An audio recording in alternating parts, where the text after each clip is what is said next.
فروخت اور مختلف احکامات سننے کی سعادت حاصل کی تھی۔ آئیے آج مزید سوالات کی طرف بڑھتے ہیں۔ ہمارے ساتھ الحمدللہ مفتی صاحب موجود ہیں۔ حضور یہ ارشاد فرمائیے کہ پچھلے سلسلے سے پیوستہ ایک سوال ہے۔ آپ نے فرمایا تھا کہ اگر موبائل جو ہے اس کی جو کور ہے اس کو دھو لیا جائے تو وہ پاک ہو جائے گا، تو یہ ارشاد فرمائیے کہ اگر نجاست اندر پہنچ گئی ہو کسی وجہ سے، فقط جو ہے وہ اوپری حصے پر نہ ہو، تو اس کے بارے میں کیا احتیاط کرنی چاہیے؟ الحمدللہ رب العالمین والصلاة والسلام علی سید الانبیاء والمرسلین، اما بعد فاعوذ باللہ من الشیطان الرجیم، بسم اللہ الرحمن الرحیم۔ گزشتہ سلسلے میں ہم نے موبائل کے اوپر والے حصے پر نجاست دور کرنے کا ایک طریقہ بیان کیا تھا جی کہ موبائل کو پوچھ لیا جائے، لیکن بعد میں کچھ اس طرف توجہ گئی کہ موبائل طرح طرح کے ہوتے ہیں۔ بعض میں تو بالکل سلور باڈی ہوتی ہے اور نہ چمڑا نہ کچھ اور چیز، نہ کوئی نقش و نگار، پلین بالکل ہوتے ہیں بعض موبائل، یا پلاسٹک ایسی ہوتی ہے کہ کوئی خلا نہیں ہوتا۔ تو ایسی جگہوں سے اگر مطلب کہ کپڑے سے پوچھا گیا سلور وغیرہ چکنے کو تو وہ پاک تو ہو جائے گا، لیکن جہاں خلا ہے اور جہاں چمڑا وغیرہ ہے تو وہاں وہ حصہ پاک نہیں ہوگا۔ تو جو باڈی ہوتی ہے وہ اس کا کھولنا موبائلوں میں آسان ہوتا ہے جی، تو اس کو کھول کر پانی سے دھو لیجئے، یہ زیادہ احتیاط ہے۔ اب جو اندر کا حصہ ہے اس پر پچھلے سلسلے میں ہم نے گفتگو کی تھی کہ اس کا پاک کرنا تو ایک ٹیکنیکل معاملہ ہے، جب تک کوئی حل سامنے نہ آئے۔ تو ایسے موبائل کو جس کے اندر سے وہ ناپاک ہو گیا ہے اسے جیب میں رکھ کر نماز نہیں پڑھ سکتے۔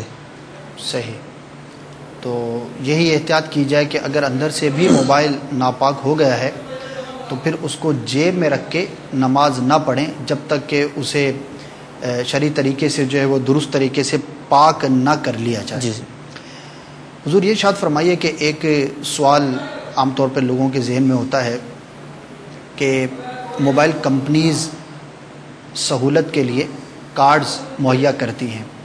آپ کسی بھی مارکیٹ کے اندر جا کر کسی بھی موبائل کمپنی کا کارڈ حاصل کریں اور اس کو اسکریچ کر کے آپ اس کا جو طریقہ کار ہے اس کے مطابق لوڈ کر لیں تو آپ کو وہ اتنے روپے کی سہولت مزید مل جاتی ہے۔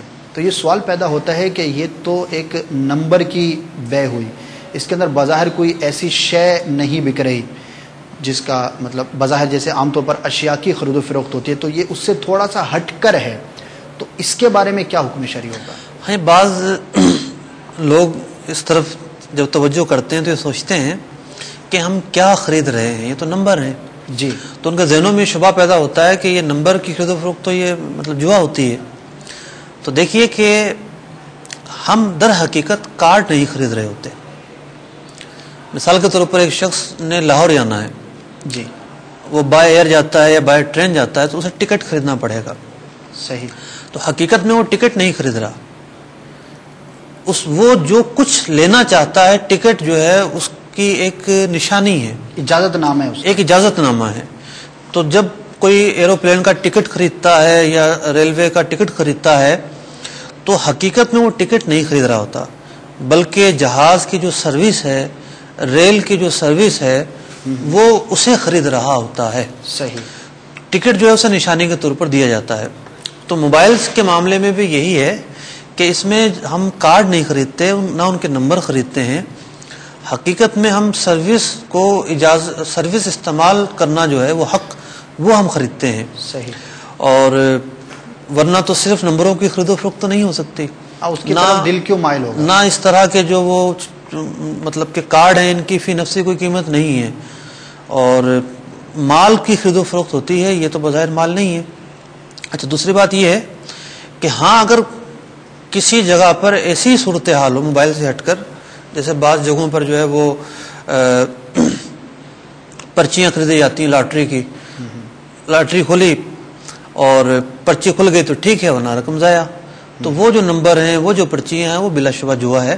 موبائل کے معاملے میں ایسا معاملہ نہیں ہے۔